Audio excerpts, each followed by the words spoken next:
הרוע המוחלט, השנאה והברוטליות והמתקפה האכזרית הזכירו לכולנו ימים ותמונות שכבר חשבנו שלא נשוב לראות. אבל הנה אנחנו, בערב יום הזיכרון לשואה ולגבורה. המלחמה עדיין כאן, ולצערנו החטופים עדיין לא. דווקא עכשיו, כשהמלחמה בצפון ובדרום עדיין נמשכת, וכשהטראומה של האסון המתגלגל עדיין טריה, יום הזיכרון לשואה ולגבורה נותן לנו הזדמנות לעצור רגע ולזכור שיכולה להיות תקומה. הכאב גדול והיכולת להכיל אותו, לחבק אותו ולפרק אותו ביחד, זה הכוח המיוחד של הערב הזה, של הזיכרון בסלון השנה. אז קודם כל, אביבה, תודה רבה שהגעת לחלוק איתנו את הסיפור שלך. יושבות לידה שתי בנותיה, עירית וגילה, תודה גם לכם. אביבה היא בת 87, והיא גרה בעיר שלנו, בבת ים. אז אני אשמח להתחיל דווקא קצת בזמן לפני המלחמה, אביבה. תספרי לנו איפה היית כשהתחילה המלחמה, איפה נולדת? נתחיל שלום, קוראים לי אביבה, מלידה אביבה, בלי שינויים, כי ההורים היה להם כוונה לעלות ארצה כשאני אבלד. אז נולדתי ב-1937, וכשהתחילה המלחמה הייתי בת 4. נולדתי בעיר ליבאיה שבלטביה, עיר נמל. ולמה אני מספרת? כי מהפינה הזאת של הים הגרמנים באו לראשונה לעיר שלנו. כשעברו מספר ימים, לקחו מהעיר של משפחות יהודיות, לקחו את הבעלים, את האבות,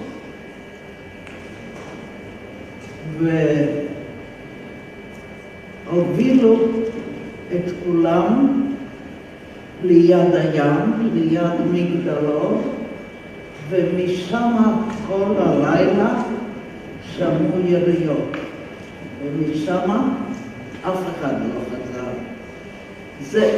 זה של אבא שלי הדבר האחרון, ומאז אני חצי יתומה. אבל הגורל רצה דברים אחרים, ולקחו את כל מה שחוץ מהאבות, לקחו אותם לגטו. ובגטו היינו לפי סיפורים, לא זיכרון.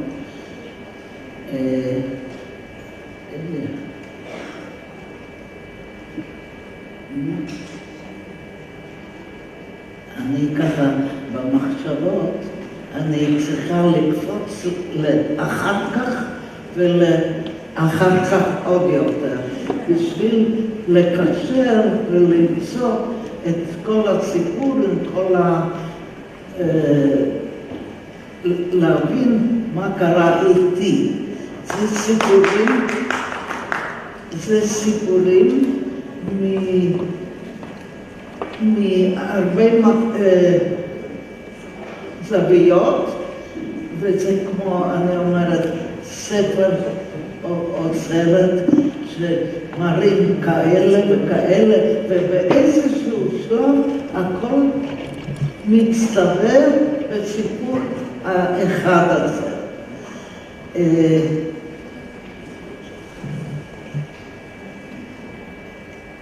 קודם כל, כן, ההורים שלי היה להם גם סיפור לפני, אז איך אני אגיע לזה? לאבא שלי קראו אברהם, והוא למד בבית ספר ליהודים בעיר ליבאיה. שמה הייתה לו חברה, ז'ני.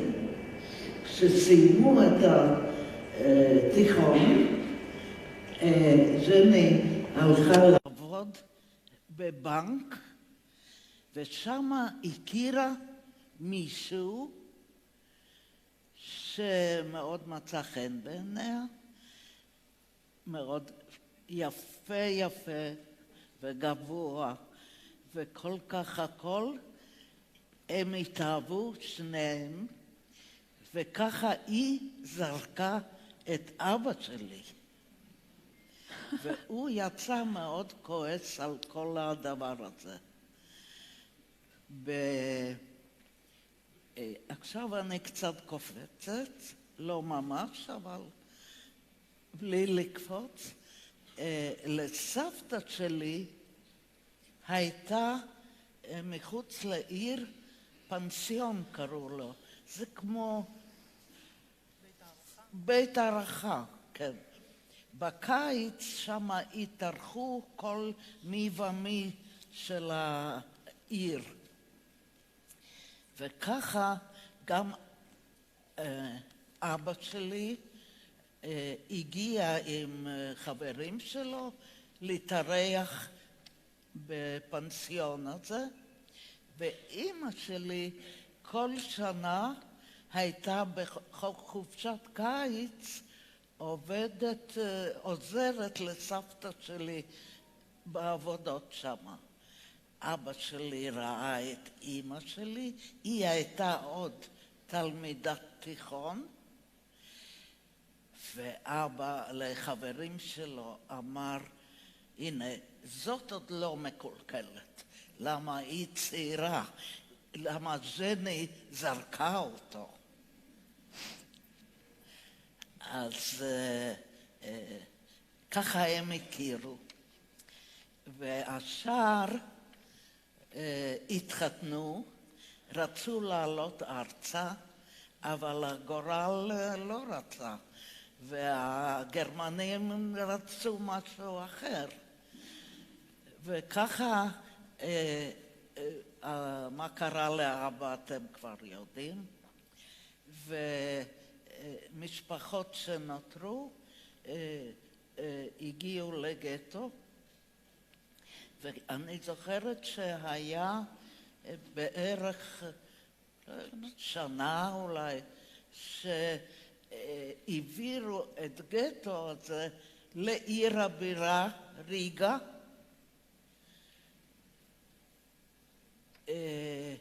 היינו בריגה, איזה סיפור עכשיו? של קומרוב? לא. נכון. עברתם... אז רגע, אז ברשותך אביבה, אנחנו נעצור לשיר של להקת כל הים, כן. ונמשיך אחר כך את הסיפור. כן, בדיוק. בסדר? זה מתאים לי. נהדר. זה מתאים לי.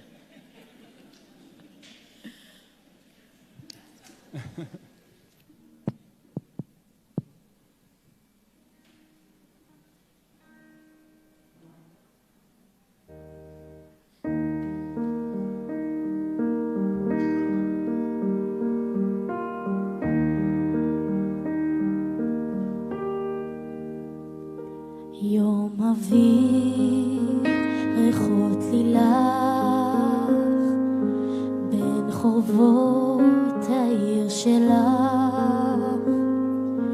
יום יפה לדוג בנהר,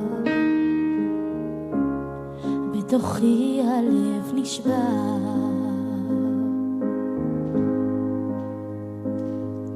שם הייתה ילדותך אישה קטנה, אנא אנשים שאיש לא מכיר, אין אפילו בית שיזכיר. ואם את נוסעת, לאן את נוסעת? הנצח הוא הכפר ואבק. לאן את נוסעת? לאן את נוסעת? שנים וכלום עוד לא נמחק.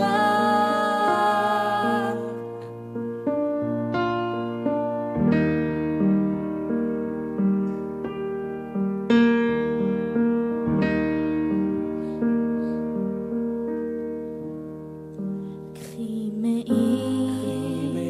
יהיה לך קר, כסף כיס, גביש סוכר.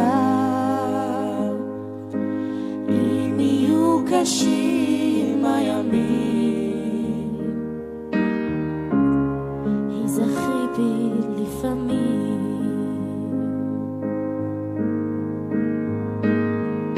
ואם זה עוד מסע נואש אל הצריף, אל המגרש, במסילת העיר הישנה, איש לא יחכה בתחנה. ואם את נוסעת, לאן את נוסעת? הנצח הוא הכפר ואבק. לאן את נוסעת? לאן את נוסעת? שנים וכלום עוד לא נמחק.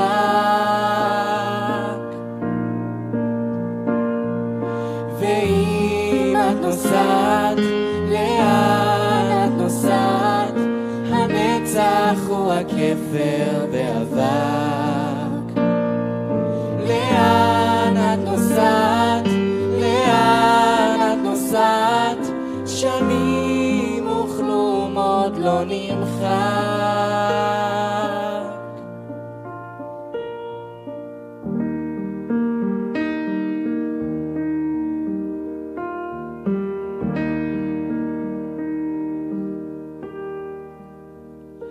קחי מעי,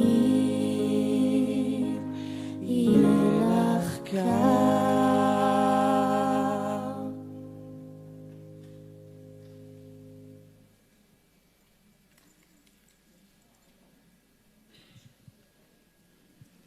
אביבה, לפני שתמשיכי, אני רוצה ברשותך לשאול אותך שאלה.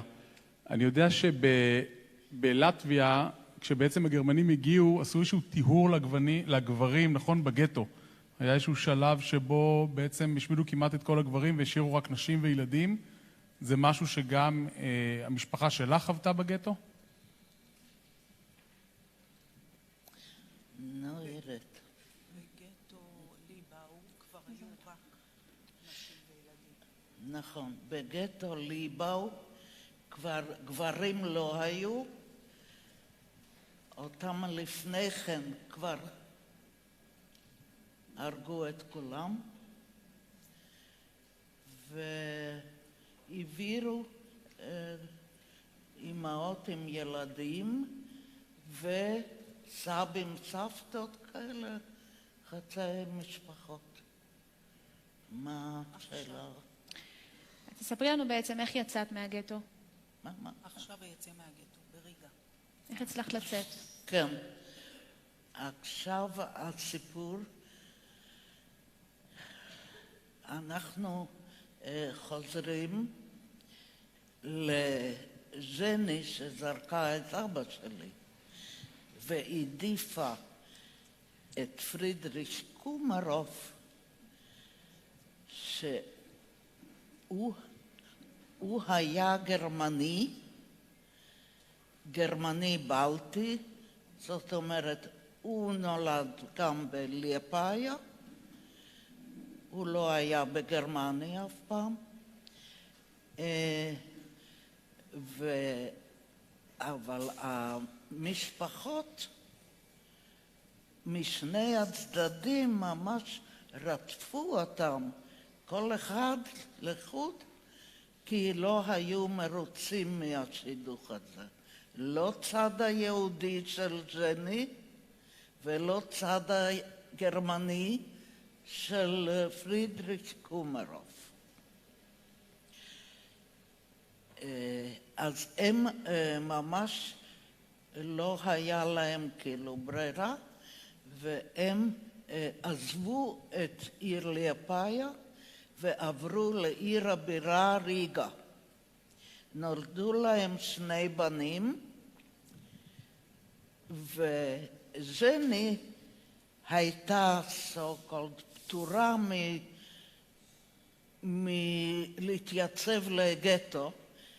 כל אלה שהיה להם זוגות דרך נישואין של ארים קראו להם, גרמנים, הם היה להם פטור מללכת לגטו בתנאי שהיא תעבור עיקור שלא ייוולדו יותר ילדים לא אריים, אלא יהודים. אז היא עברה את הפרוצדורה, והם עברו לריגה. עכשיו, לז'ני קומרוב הייתה אחות נשואה קראו לו יוזף באן. היה להם גם 2 ילדים, ואת יוזף הגרמנים הכירו מזה שזה איש מאוד מוכשר, ולא הובילו אותו להריגה, אלא לקחו אותו לעזור להם לקלקל את הגטו.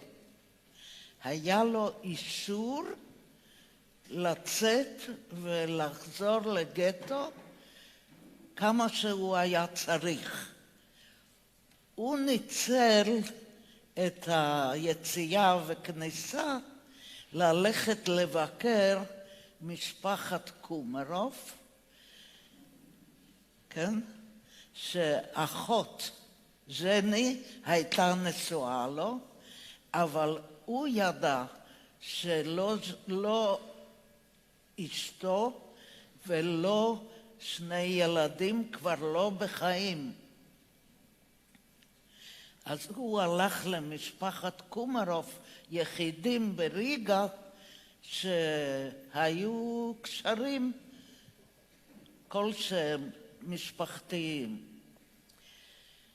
עכשיו, כשהיינו בריגה, בגטו,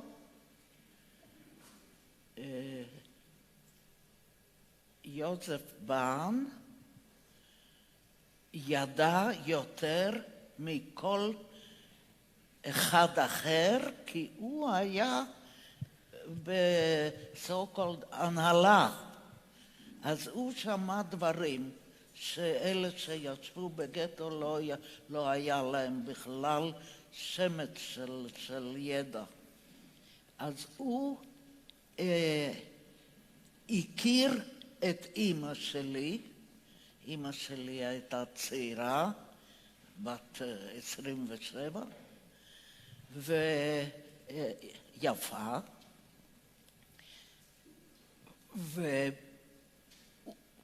החזיק את הקשר, אבל אני יודעת ממקורות שהם התאהבו אחד בשני שם, בגטו.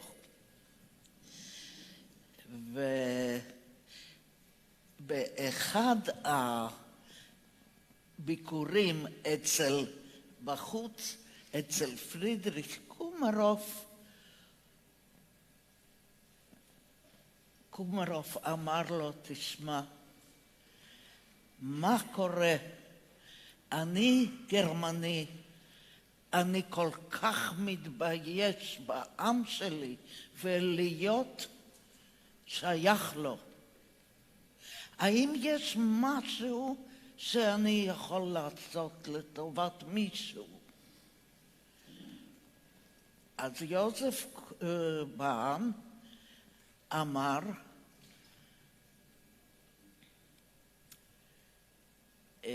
אני מכיר בחורה עם ילדה, למחרת, מחר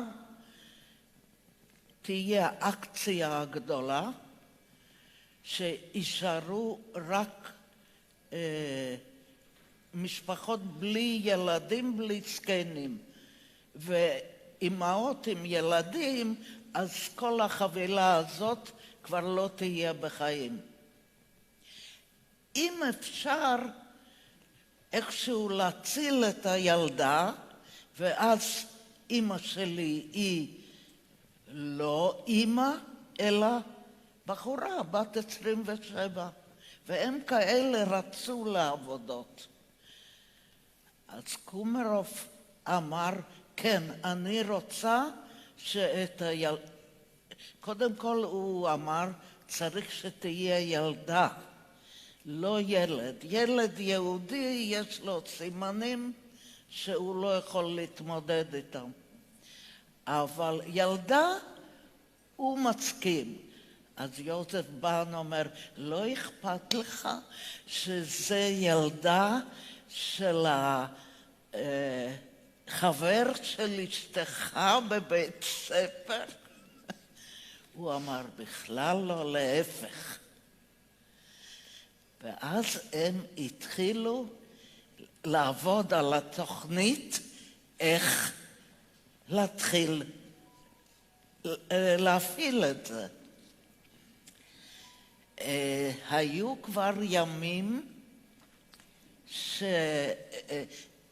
שנשאר זמן קצר, הגטו היה כבר נערך לחיסול הגדול הזה. הוציאו כבר הרבה דברים, ומסעיות הגיעו ואספו הכל בשביל להוציא, לרוקן את הגטו. כי למחר כבר אקציה גדולה, כבר שמה לא יישארו, או לכאן או לכאן, ואתם יודעים מה זה אומר. אז באחד המסעיות שעבדו דווקא על להוציא מצעים, סמיכות מצעים,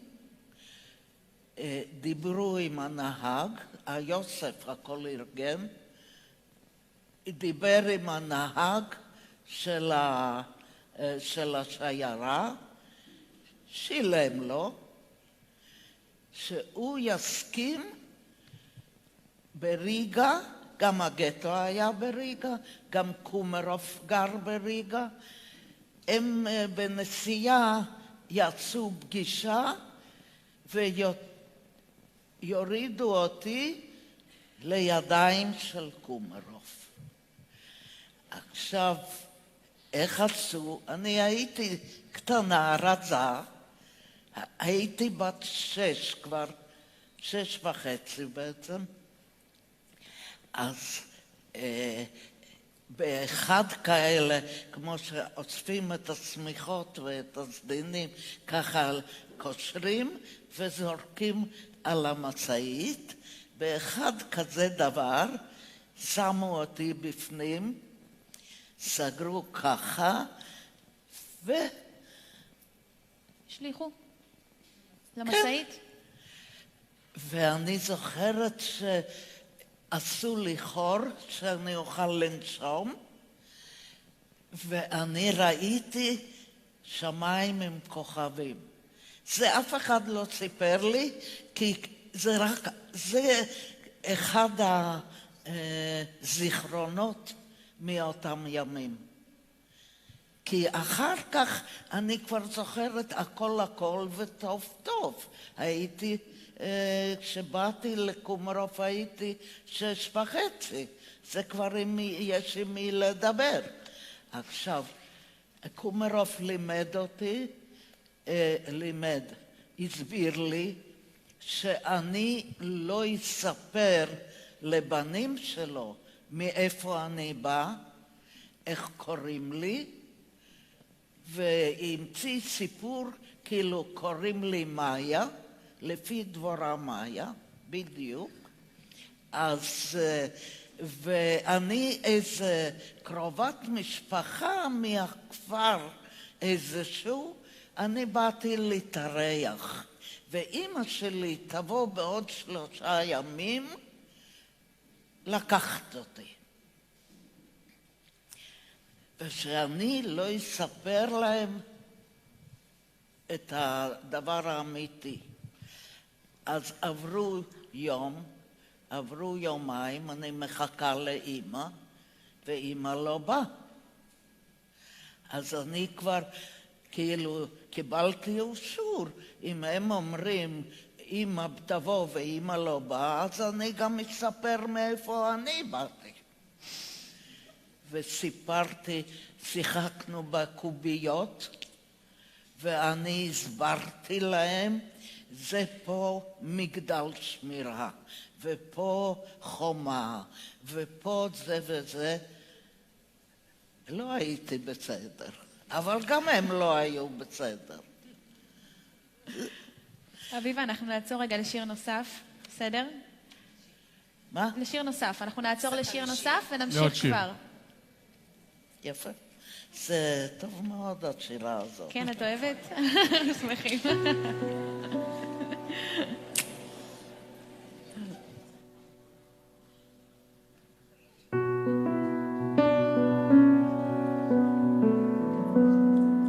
הקמטים שעל פניה דיברו, לסיפור שלה יש מספר, שאריות של זיכרונות, עפות ברוח מאתמול למחר.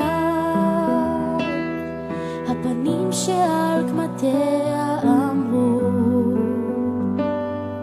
ייאוש זה רק עניין של בחירה. דור רודף דור, והשנאה רק מחליפה צורה. ילד שלי, עוד נגיע רחוק, תראה הנוף בצד הדרך כבר יותר ירוק. ילד שלי, אם הנוף השתנה, תלך ישר כי ההיסטוריה חוזרת על עצמה.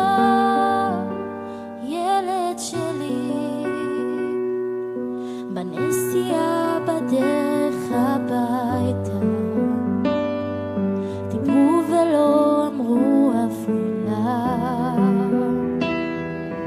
איך בכלל, איך מתחילים לספר? התמימות כבר לא תחזור מרגע שעזבה.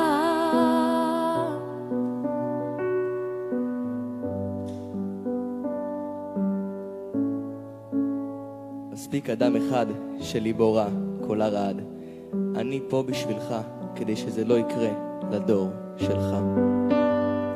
ילד שלי, עוד נגיע רחוק, תראה הנוף בצד הדרך כבר יותר ירוק. ילד שלי, אם הנוף השתנה, תלך ישר כי ההיסטוריה חוזרת על עצמה. ילד שלי,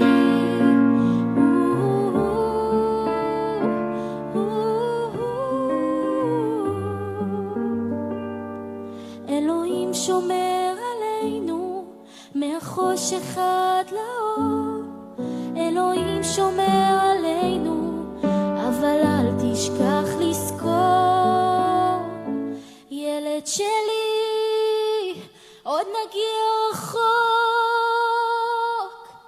תראה הנוף בצד הדרך כבר יותר ירוק. ילד שלי, אם הנוף השתנה, תלך ישר כי ההיסטוריה חוזרת על עצמה. ילד שלי.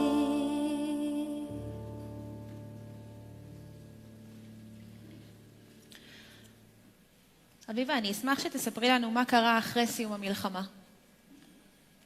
אחרי שהיית בבית של קומרוב, מה היה? אני רק רוצה עוד לספר קצת על בית של קומרוב. אין בעיה.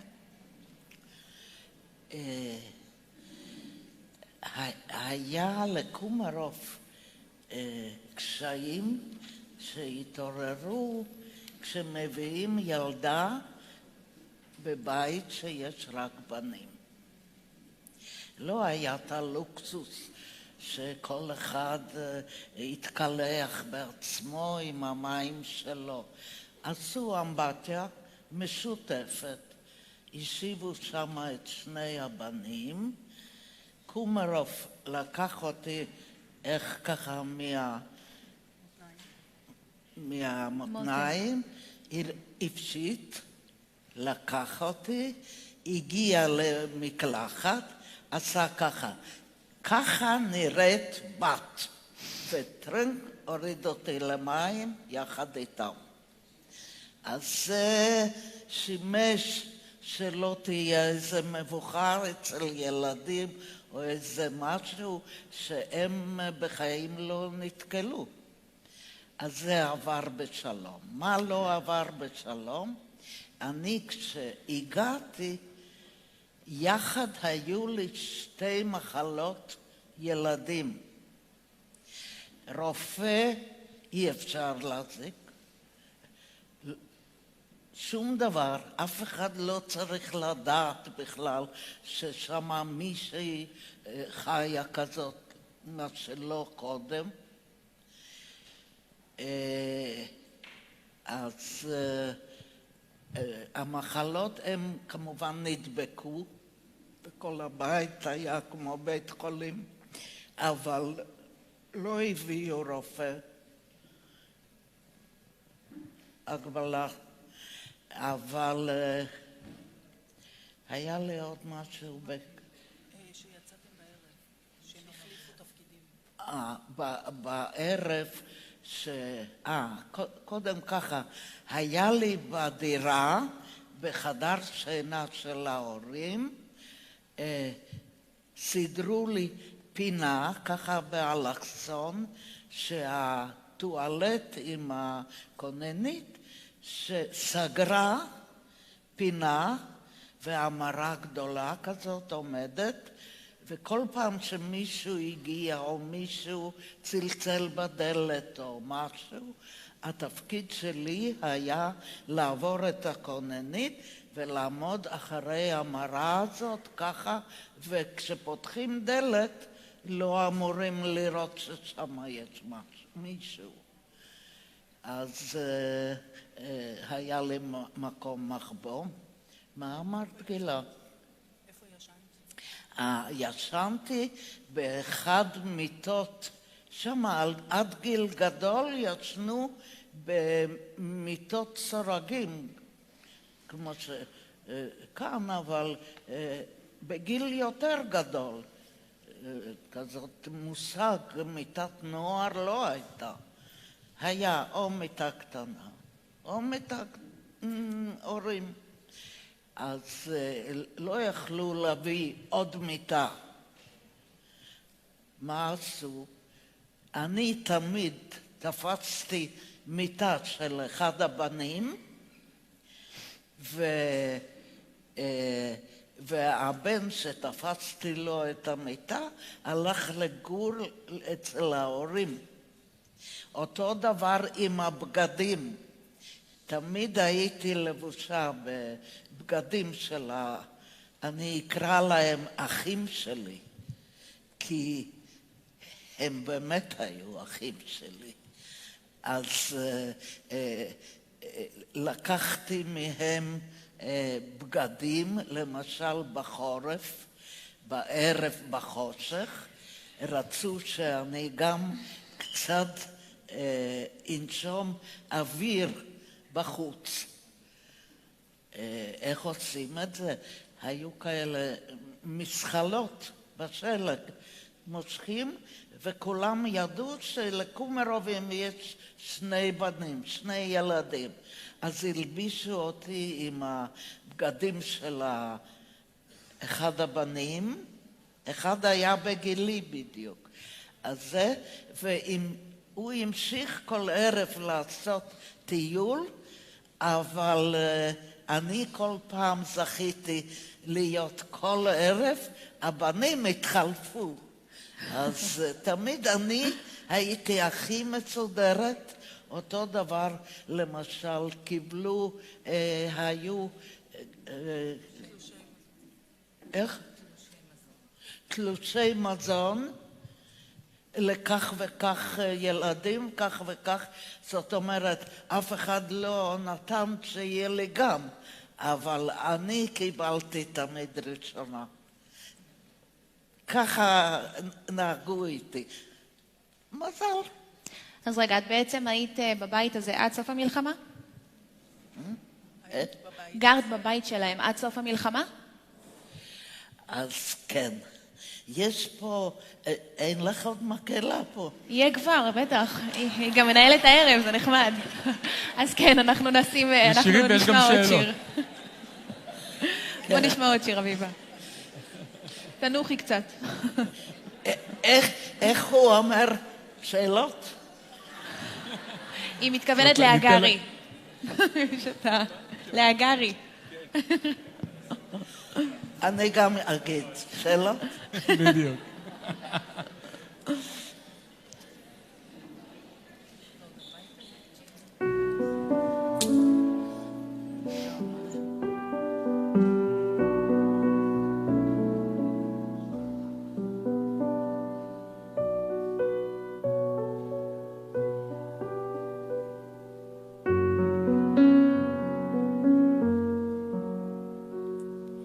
הולך אני כעת במשעול עובר, כילד ההולך לו לאיבוד, כפות ידיים מושטות מבקשות את העזרה, להמשיך איתך את המסע. ובצדדים הפרחים כאילו איבדו את זהותם, מחפשים עוד קרן אור שתעזור, עוד לגימה קטנה של מים ממעייני החוכמה, תביא להם את התקווה. הרים ראשי, אשא עיניי אל ההרים במרחקים, וקולי יישמע כזעקה, כתפילת האדם, וליבי יקרא, מאין יבוא עזרי.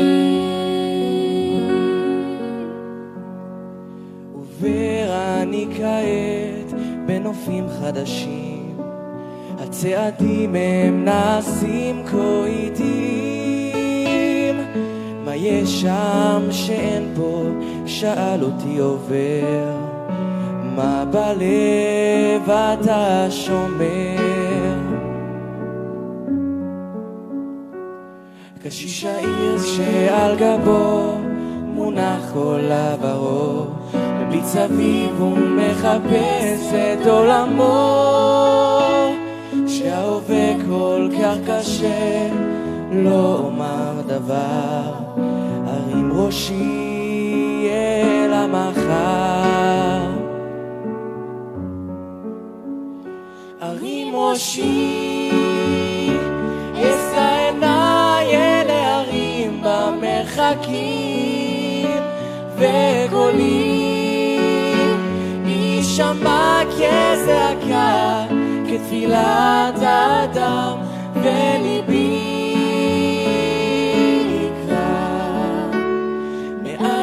יבוא עזרי, ארים ראשי, אשא עיניי אל ההרים במרחקים, וקולי יישמע כזעקה, כתפילת האדם, וליבי יקרא, מאין יבוא עזרי.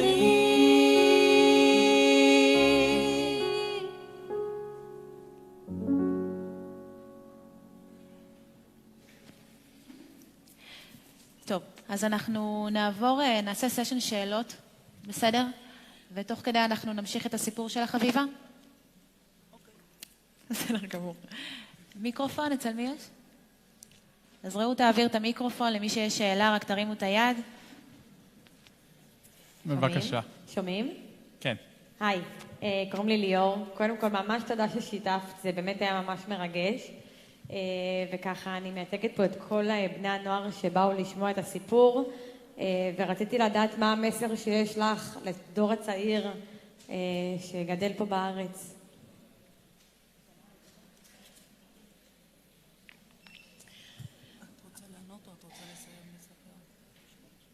אני בכלל לא שמעתי את השאלה. אני אוהב לדבר כמו איש כנסת את מה שהוא רוצה לנו. היא הולכת לדבר כמו איש כנסת. מעולה. אנחנו בעד. פוליטיקאי. פריסטייל. פוליטיקאי. עד הסוף. אנקדוטה אחת על שיצאת מהחלון, ואחרי זה כן. סבתא חוזרת. כן. עוד קצת סיפור? את רוצה להמשיך? אוקיי, אז בוא נמשיך עוד קצת הסיפור, אחרת אחרי המלחמה, ונענה לשאלה הזאת. למשל, כיוון שאסור היה לי שיראו וידעו, אסור היה לי גם ללכת לחלון, לציץ וכל זה. עכשיו, הבנים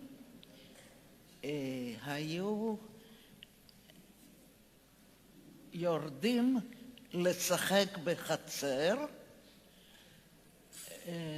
היה כמו זה נדנדה וכל מיני, אז למטה בבית שתי דירות, עליונה שלנו ותחתונה של אחד כזה חשוב גרמני, כזה עם בנות. אז הם שיחקו ביחד בחצר, ושמעתי קולות של ילדות, ולא התאפקתי, הלכתי לראות בחלון איך נראות ומה עושים. ואחד הבנות שלה למטה ככה הרימה מבט ותפסה אותי בחלון. היא מבחינה שלה לא חשבה שזה משהו מעורר פה. היא ראתה ילדה ואמרה, אנחנו יותר טוב משחקים עם ילדות מאשר עם הבנים, ושאני ארד. וואי וואי וואי. אז צלצלו בדלת בשביל לקרוא לי, ואני כמובן כל פעמון הלכתי לעמוד אחרי המראה הזאת, והם פשוט רצו שאני ארד לשחק. אבל בשבילנו זה היה מאוד סכנה לא צפויה. העיקר קומרוב אמר, זאת הייתה בת דודה, היא כבר נסעה. אז זה היה כמעט, כי שמה אין חוכמות. אם מישהו יודע, הוא חייב לדווח, ואז גם משפחה שלו וגם את זה שהם הסתירו, זה הכל הסוף של כל הסיפור. אני כנראה לא כל כך התנהגתי בסדר, לא יודעת. זה כבר מישהו ישפוט מתישהו. עכשיו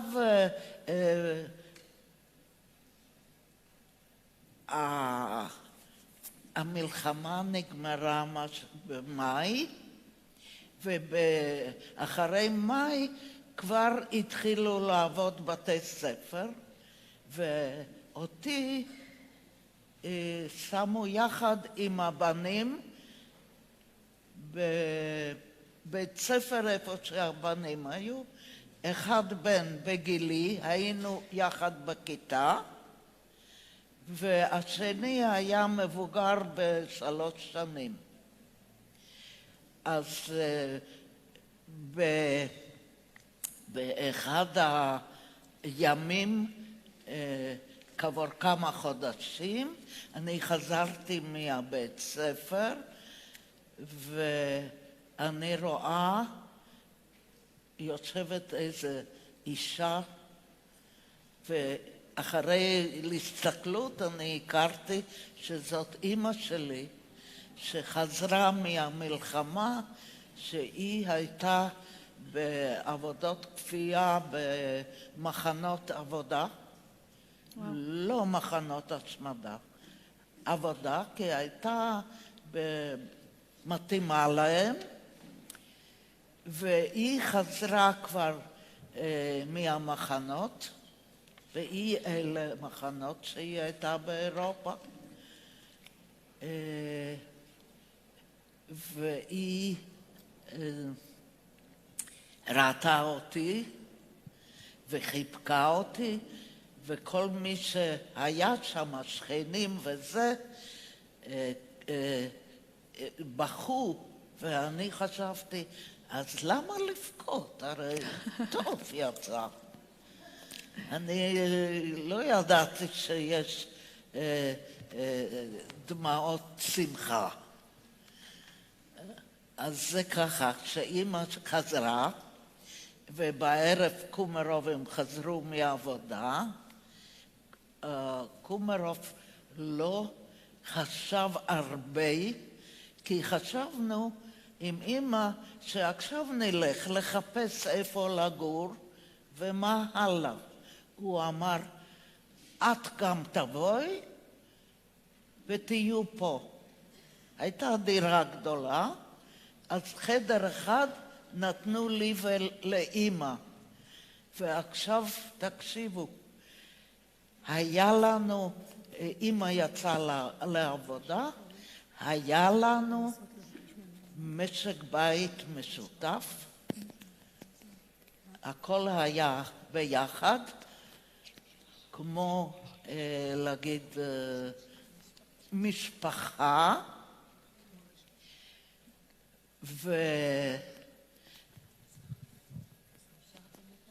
ואז קומרוב אמר, אתם תגורו כאן בחדר הגדול, אנחנו בשער הדירה, ובבקשה, עד שיהיה לכם לא יודעת מה. אז מה אתם חושבים?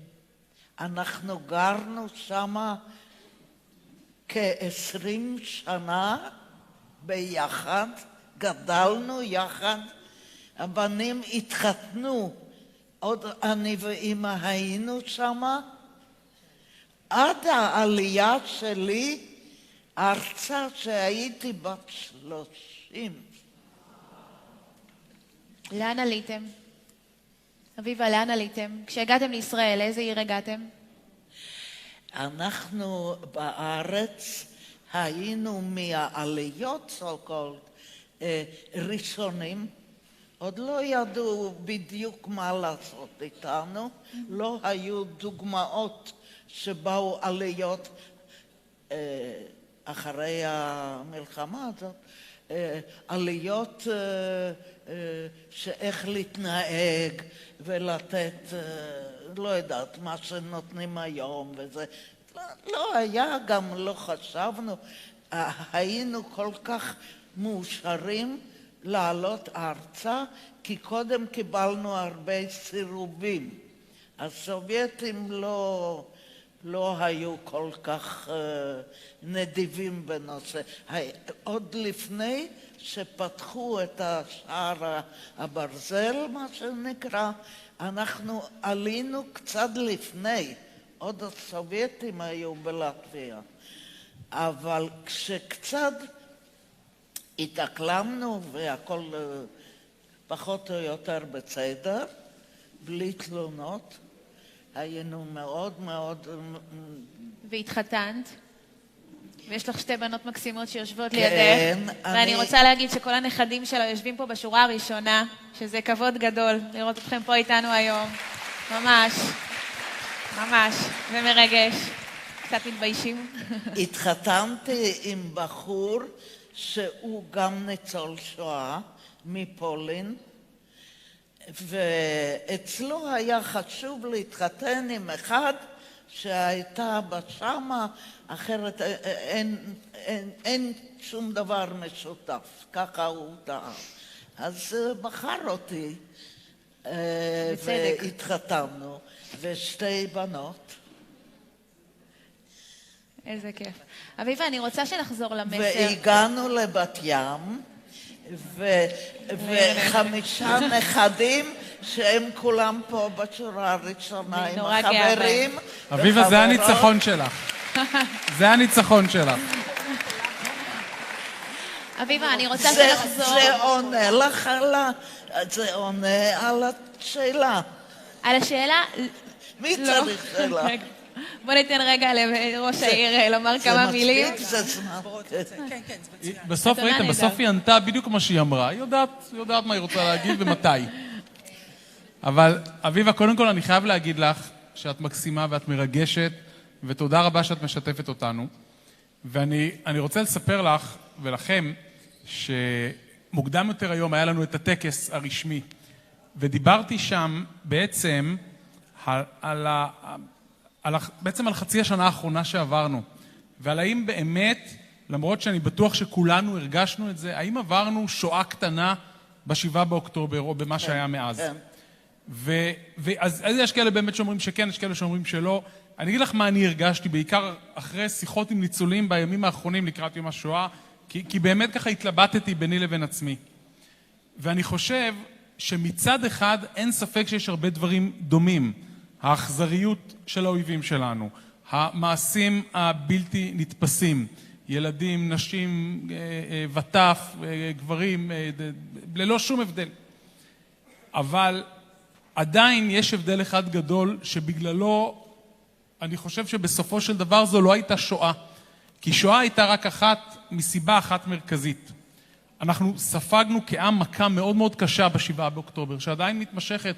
רק הערב איבדנו עוד 3 לוחמים, ואנחנו עדיין באמצע מלחמה. אבל היום יש לנו צבא. אני מניח שאם את או אם אמא שלך, מישהו היה אומר לה ב-1941 בגטו, שמתישהו בעוד לא הרבה שנים, אז 7 שנים לאחר מכן תהיה לנו מדינה, ויהיה לנו צבא שיהפוך להיות אחד הצבאות החזקים בעולם. גם הצבא שלנו טועה, ושהוא טועה זה מכות כואבות מאוד, אבל עדיין זה הצבא של כולנו, שהוא מהטובים בעולם, ושהצבא הזה הוא הערובה המלאה לזה שלעולם לא תהיה עוד שואה. יכולה להיות מלחמה, לא תהיה עוד שואה. אני בטוח שהיא לא הייתה מאמינה, שהיא הייתה אומרת איך זה יכול להיות. ולכן אני חושב שהיום, גם בימים קשים כמו התקופה הזו, עדיין אנחנו יכולים להיות בטוחים שיש לנו מדינה, ויש לנו עם, ויש לנו צבא שהם באמת הכי טובים בעולם. יש רק דבר אחד שאני אמרתי שאני חושב שכן חסר לנו כדי שבאמת נהיה בלתי מנוצחים, וזה האחדות בינינו. כי יש לנו דעות שונות, וזה טוב שיש דעות שונות, אבל האויבים שלנו, גם אלה שהיום בקמפוס בארצות הברית צועקים על יהודים ומגרשים אותם משם, בדיוק כמו בגרמניה, לא אכפת להם אם היהודי הוא דתי או חילוני, ימני או שמאלני, הוא בעד הרפורמה או נגד הרפורמה, זה לא מעניין אותם. מעניין אותם שהוא יהודי. וגם החמאס היום שמנסה להרוג אותנו, ממש לא מעניין אותם בעוטף עזה או בבת ים. אם אלה שהם מנסים להרוג הם מפה או משם, הם יהודים. ולכן אני חושב שאם יש דבר אחד שביום השואה הזה אנחנו חייבים לעשות כדי להיות ראויים לכם, לשורדי השואה, זה שכל אחת ואחד מאיתנו יעשה עוד מאמץ לשמור על האחדות בינינו.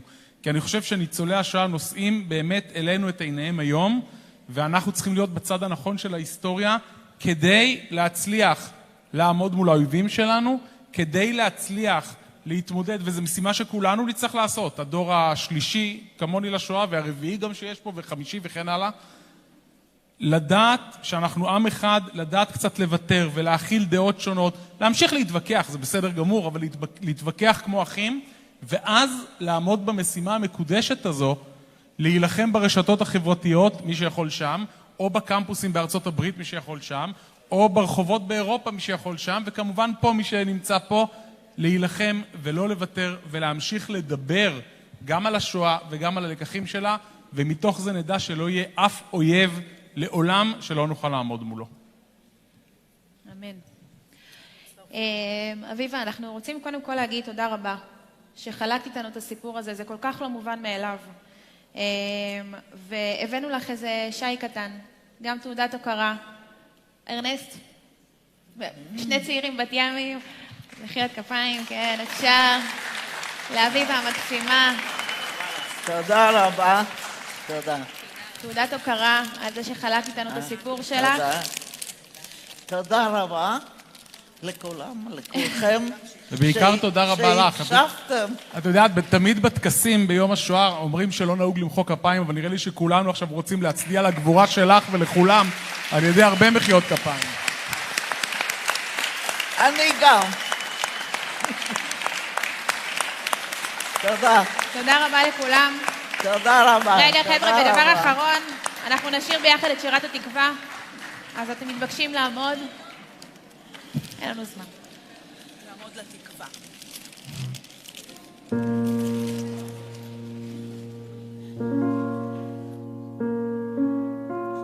כל עוד בלב בנימה נפש יהודי הומיה ולפתי מזרח קדימה עין לציון צופיה עוד לא עבדה תקוותנו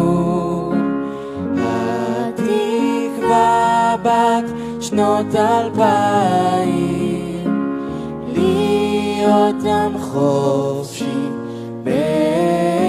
בארצנו ארץ ציון וירושלים להיות עם חופשי בארצנו ארץ ציון וירושלים